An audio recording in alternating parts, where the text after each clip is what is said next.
आप देख रहे हैं A1 हरियाणा हल्ला बोल के अंदर आज फिर हम किसानों के साथ इकट्ठे हुए हैं। किसान पगड़ी संभाल जट्टा लगभग 5 महीने से जो बाढ़ ग्रस्त एरिया था, बाढ़ आई थी, उसके मुआवजे को लेकर लगातार 5 महीने से तहसील में धरना लगा रहा है। क्यों धरना लगा रहा है? सरकार ये कहती है कि हमने पैसे डाल दिए, फिर किसान इस कदर ठोकरें क्यों खा रहा है? जो किसान धरती पाड़ कर अनाज उगाता है, पूरे हिंदुस्तान का पेट भरता है, उस किसान को आज मजबूर क्यों होना पड़ रहा है? हम जानते हैं उन्हीं से। क्या मामला है, किस लिए आप लोग 5 महीने से यहाँ पर बैठे हैं? 5 महीने हो गए जी। पिछले साल 7वें महीने की 12 तरीक ਨੂੰ फ्लड आया था। दोबारा 7वें महीने की 12 तरीक आने को तैयार हो रही है। सरकार कह रही है भी हमें मुआवजा पा दिया, लेकिन किसी के खाते में कोई मुआवजा नहीं आया। हूँ दोबारा नैब सिंह सैनी ने कहा भी मैं मुआवजा पाऊँगा। कुछ किसानों के खाते मैसेज आए मोबाइलों के विच, पर खाते में पैसे किसी के नहीं आए आज तक। नैब सिंह सैनी कहते हैं कि हमने पूरा जो मुआवजा है किसानों के खाते में डाल दिया। ये झूठा लारा दे रहे हैं, आश्वासन दे रहे हैं, क्या है? जी नैब सिंह सैनी ने जी खट्टर कहता भी मुआवजा डाल दिया जी, लेकिन जदों धरना दिया उस टाइम बाद 1472 आदमी आके खात्यां के पैसे आए और जो रिजेक्ट लिस्ट की हुण अप्रूवड होने जा रही है। हुण नैब सिंह सैनी ने कहा भी मैं खाते में पैसे पाऊँगा, पर मानू अज तक बीजेपी सरकार पर कोई भरोसा नहीं। इन्होंने पहला भी कई बार जुमले खेड लिए, जदों किसानों के खात्यां के पैसे आ जाएंगे फिर जाना जी। जब तक किसानों के खाते में एक किसान के खाते में पैसे नहीं आते उसके बाद मुआवजे के, वो तक हमारा धरना जारी रहेगा जी। किसान जो इस समय फसल लगाने का समय है, किसान फिर भी आज धरने पर बैठा है, इतना मजबूर हो चुका, क्यों? क्योंकि ये जो इलाका है वो सारा घग्गर का इलाका है और हमारे पूर्वजों के ज़माने से यहाँ पे फ्लड आ रहा है। वो भी इसी फ्लड के साथ गुड़ते आए हैं और आगे की पीढ़ी है वो भी इसी फ्लड के साथ। पर पहले जो सरकारें थी वो कुछ ना कुछ किसानों को देती थी, मुआवजे के रूप में किसानों की सहायता करती थी। जब से बीजेपी सरकार आई है तब से इन्होंने लूट मचा रखी है। ये सिर्फ अखबारों में ही किसानों को देते हैं, अपनी घोषणाओं में ही किसानों को देते हैं। ज़मीनी सतह पर किसानों को बीजेपी ने आज तक कुछ नहीं दिया। बलकार जी, बाढ़ आने के आसार दोबारा फिर सरकार अंदेशा दे रही है। किसानों को पिछला मुआवजा तो मिला नहीं, क्या सरकार ने जो इस बार गरीब किसान अपनी फसल लगा रहा है, क्या उसको बचाने के लिए कोई प्रयास किया सरकार ने? अभी तक ये कह रहे हैं जी कि हम प्रयास शुरू करेंगे, बाढ़ आने की संभावना है, बाढ़ वाला महीना आ चुका है। ये तो किसानों को अवगत करवा रहे हैं कि हम तो सिर्फ पहले की तरह ही पेपरों में और न्यूज़ों में आपको देंगे, आप अपना प्रबंध खुद करो। ये आगाह कर रहे हैं, कुछ कर नहीं रहे जी, जमीनी सतह पे नहीं कर रहे कुछ भी। प्रधान जी, करोड़ों रुपया बाढ़ के दौरान जिला फतेहाबाद के अंदर आया, एक बार फिर बाढ़ आने के आसार हो रहे हैं। क्या किसान को इस तरह ठोकर खानी पड़ेगी दोबारा? फिर ठोकरां खाण पासे किसान है जी, सरकार उसनूं ठोकरां खवा के खुश है। हुण जिहड़ी रंगोई है जी, रंगोईया नाला बहुत बड़ी वो है जी, साख है जो कि फतेहाबाद में जारी है। उसकी घग्गर अपना भाखड़ा नहर से आगे के तो सफाई होगी जी, लेकिन जब इसका मुड है घग्गर से उसकी कोई सफाई नहीं। उसके बिचड़ा टुहाना से ले आके गंदा पानी डेग रहा के सीवरेज का वो बंद होने तैयार है। हमें सरकार से चाहना भी उसकी भी सफाई होनी चाहिए। भी जो सिरे तक चलेगा पानी तदे आगे जाएगा जी, सिरे ही बंद कर दिया जी, पानी आगे कहाँ जाएगा जी? उसकी सफाई होनी चाहिए ताकि ना पीछे के किसानों ना अगले किसानों को कोई नुकसान हो सके। जग्गी जी, करोड़ों रुपया मिट्टी के नाम पर इस घग्गर के ऊपर लगाया गया, क्या इस बार वो घग्गर नदी उफान पर आएगी? क्या वो चीज मजबूती से रह पाएगी? कुछ नहीं होगा जी। ये जैसे बलकार जी ने बताया, हर साल बाढ़ आता है, हर साल फंड आता है, हर साल गबन होता है जी। इसी तरीके से इस बार होगा। जेकर पीछे बारिश होती है, बाढ़ पीछे से पानी आया तो बाढ़ आएगा ही आएगा। और उसके नाम पर ये प्रशासन पूरा मोटा घोटाले करते हैं। आपको पता है, काम करने वाला तो आपको पता होगा जी, कुला रोड 6-7 जगह से टूटा हुआ था। जाखल चुल्लड़ रोड है, तलवाड़ा चुल्लड़ रोड है, वो 1-2 जगह से टूटा हुआ था। 1 साल के बाद जब बाढ़ ने दोबारा तोड़ने का टाइम हो गया तब आकर के उसको बंद किया है खड्डों को। तब तक वो ऐसे ही साल उसमें से हम निकलते रहे, कोई उस रोड के खड्डे को ठीक नहीं कर पाया। तो आपको क्या लगता है जी, भी जो इन्होंने बांध इन्होंने कोई ठीक नहीं किया। जैसे जाखड़ और उदयपुर का बांध था, ये 5-6 गांवों के किसानों ने इकट्ठे होकर अपने दम पर बनाया है। इस तरफ अकेले जाखड़ वालों का था, जाखड़ वालों ने बनाया है।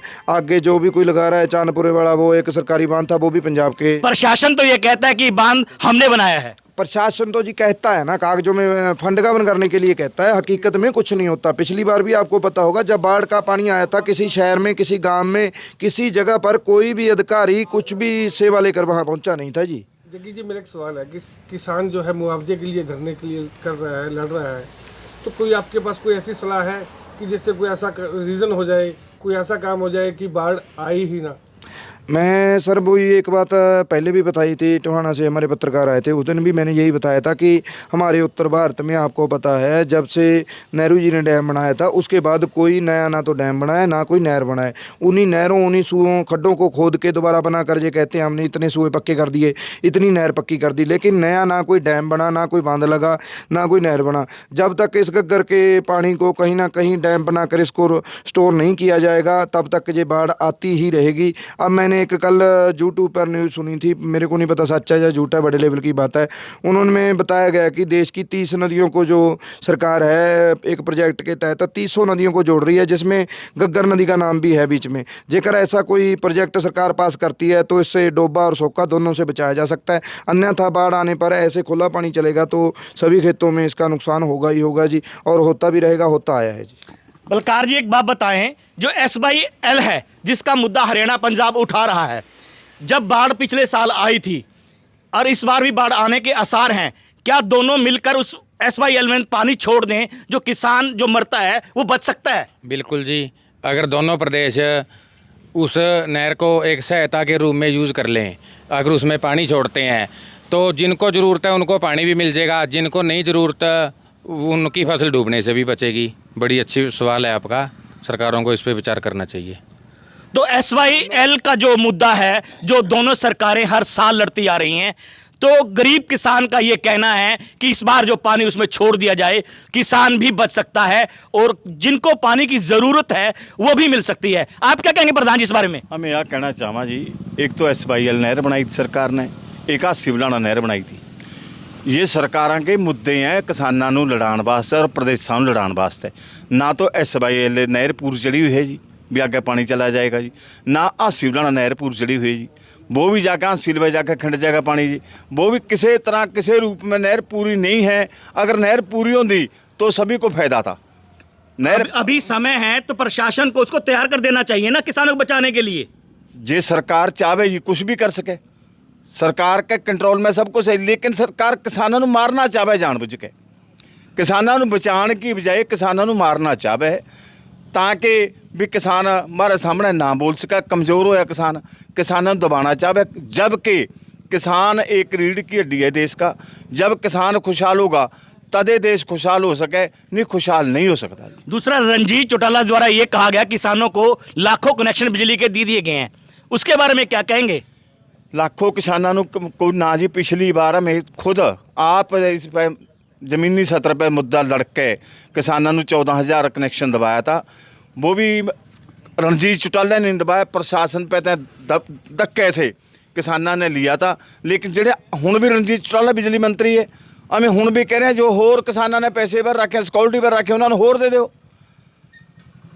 जे किसान रणजीत चौटाला ने किसानों को कनेक्शन दबाए होंगे तो जीतना जाता जी। वो तो बीजेपी के दल्ले हैं सारे जी। बीजेपी आपके घर बनाने पे तुले हुए हैं। किसी मंत्री को देख लो, किसी पे कुछ भी नहीं था, आज करोड़ों अरबोंपति बने बैठे हैं जी। जिसमें 5-5, 7-7 किले थे, आज 500-500 किले के मालिक बन रहे हैं जी। आपका पेट भरा है ना कि किसानों का जी। ना मजदूर की कोई सुनवाई है। सरकार ने कहते भाई हमें डबल करांगे मनरेगा के, करे किसी ने जी। जुमला खेडा था किसाना लोगों के नाल, मजदूरों नाल, वोटरां नाल भी 15 लाख खाते में आया किसी के जी। ये तो नौकरियां का जुमला खेडा, दी नौकरी किसी को जी। हरियाणा में तो बंदे कर रखे नौकरी देनी है जी। जो बिजली महकमा है, रेलवे महकमा है, सब बेच दिया जी। एयरपोर्ट बेच दिए। देश के पल्ले छोड़ा के बीजेपी सरकार ने जी, देश को खोखला कर दिया जी। जबकि दूसरा बताएं जी, अभी नैब सिंह सैनी ने लॉन्च किया कि गरीब जो परिवार हैं उन्हें 100-100 गज के प्लाट दिए गए। क्या हमारा जो ब्लॉक है जाखल ब्लॉक, उसके अंदर किसी किसान को प्लाट मिले, किसी का नंबर आया? ना किसान को, ना मजदूर को, आप हकीकत में गांवों में जाएं, सर्वे करें कि किस मजदूर किसान को जो प्लाट मिला है। आज से 20 साल पहले लगभग जो प्लाट मिले थे उसी प्लाटों में जो है गुजारा कर रहे हैं। 2014 में दिए गए थे कांग्रेस सरकार में, तो उसके बाद कोई भी प्लाट यहाँ नहीं दिया गया। 10 साल से किसी को कुछ नहीं दिया गया। और जो थोड़ी बहुत ही फैसिलिटी मिलती थी उसको भी फैमिली आईडी बनाकर और रोक दिया गया। अब बात रही देश में धांधली की, जैसे आपने कहा बांध बनाए गए या फलाना, आपको पता होगा जी देश में सबसे बड़ा परीक्षा का एक पेपर होता है नीट का, और उसका लीक होना आप समझ सकते हो देश को किस तरफ ले जाया जा रहा है। जब वो उसमें परीक्षा में पास होकर डॉक्टर कैसे कैसे इलाज करेंगे, कैसे इस देश को आगे स्वास्थ्य रखेंगे, आप सब खुद सोच सकते हो। बलकार जी, जाखल मंडी के अंदर वार्ड नंबर 10 नायक बस्ती है, जहां पर गरीब किसानों को दर दर की ठोकने खाने को मजबूर हो रहे हैं। वहीं पर बीजेपी सरकार ऐलान कर रही है कि हमने गरीबों को घर दे दिया। अगर आप उनकी जो छतें देखोगे आपकी आंखों में से आंसू आ जाएंगे। क्या कहेंगे इसके बारे में? बिल्कुल, 10 नंबर वार्ड जाखल की जो नायक बस्ती है, वो बस्ती से मेरे पर्सनल लिंक हैं। वो जाखल गांव के साथ पहले जुड़ी हुई थी, अब नगर पालिका में आ गई। हमारे पर्सनल लिंक हैं वहाँ पे, तो बहुत कमी है जी। वहाँ की कमियाँ तो अगर मैं गिनवाने लग जाऊँ पूरा दिन लग जाएगा। वहाँ पे सीवरेज, पानी, जहाँ रास्ता, हर तरफ से परेशान है वो लोग। जाखल का एक हिस्सा जरूर है, पर उनको तो एक अलग से ऐसे रख रखा है कि जैसे वो जाखल में रहते ही नहीं। कोई सुविधा नहीं है उनको मौजूदा सरकार की तरफ से। उस बस्ती के लोग मिलते हैं, हमारे भाई हैं, वो बताते हैं किसी तरह का कोई सीवरेज या पीने का पानी, जहाँ सरकार की तरफ से उनको रास्ता भी नहीं है। वो रेलवे क्वार्टरों के बीच में से होते हुए निकलते हैं। कई बार उनको रेलवे वाले रोक भी देते हैं, तो उनको परला जो फाटक है उसके ऊपर से आना पड़ता है। और आपके चैनल के माध्यम से हमारी एक मांग है, जो विशेष मांग है सरकार से, बिजली मंत्री से और बिजली विभाग के उच्च अधिकारियों से। वो मांग ये है कि सीजन आने से पहले कुछ जिम्मेदार अपनी मोटरों की कैपेसिटी बढ़ाते हैं सरकार के निर्देश अनुसार। जब वो कैपेसिटी बढ़ाते हैं तो उनको सरकार की बिजली विभाग की तरफ से ट्रांसफार्म देना होता है। सो उन्होंने बिजली जो कैपेसिटी बढ़ाई उसके पैसे तो चार्ज कर लिए किसान से, अभी तक उसका ट्रांसफार्म नहीं किसानों को दिया, जबकि अब किसानों को ज़रूरत है। सीजन चल रहे हैं धान का अब, और ठेकेदारों द्वारा वो ट्रांसफार्म सुना है भी आ गए हैं। उन्होंने बिजली घर में वो ट्रांसफार्म ना रखकर अपनी कुछ प्राइवेट जगह किराए पे लेके या किसी मित्र प्यारे के घर में रख रखे हैं। और जब जेई जहाँ किसी भी अधिकारी के पास किसान जाता है कि मैंने लोड बढ़ाया है जी, ये मेरी रसीद देखो, मैंने पैसे भर चुके हैं, मेरा ट्रांसफार्म दो, तो उसमें जेई जहाँ कुछ अधिकारी अलग से किसान से पैसों की मांग करते हैं। सो हमारा ये निवेदन है उच्च अधिकारियों से, इस बात पे ध्यान दिया जाए। किसानों के साथ ये जो पैसों वाली ठगी का मामला चल रहा है इसको बंद करवाया जाए। और इसके साथ एक और है जी, जो आज तक किसानों ने एस्टीमेट के पैसे भर रखे हैं, कनेक्शनों के पैसे भर रखे हैं, उसको लेकर 1 जुलाई को एससी साहब के फतेहाबाद, पूरे फतेहाबाद ज़िले के किसानों का सांकेतिक धरना है कि उनको जल्द से जल्द जो है उनके कनेक्शन जारी किए जाएं। तो आप देख सकते हैं किसान किस कदर अपना दर्द रो रहा है। जमीनी हकीकत बीजेपी की बिल्कुल ही खारिज नजर आ रही है। कोई भी काम ग्राउंड पर नहीं हुआ, और जितनी भी समस्याएं आप ग्राउंड पर देख रहे हैं एवन हरियाणा आपको दिखाने का प्रयास करेगा। चाहे वो बिजली का मुद्दा है, एवन हरियाणा के लिए धर्मपाल सक्सेना की रिपोर्ट। आप सभी से विनती, अगर आपको ये खबर अच्छी लगती हो लाइक करें, शेयर करें, कमेंट जरूर करें। लेटेस्ट वीडियोस के लिए अभी सब्सक्राइब करें A1 हरियाणा को और प्रेस करें बेल आइकन, ताकि सभी अपडेट्स आपको मिले सबसे पहले।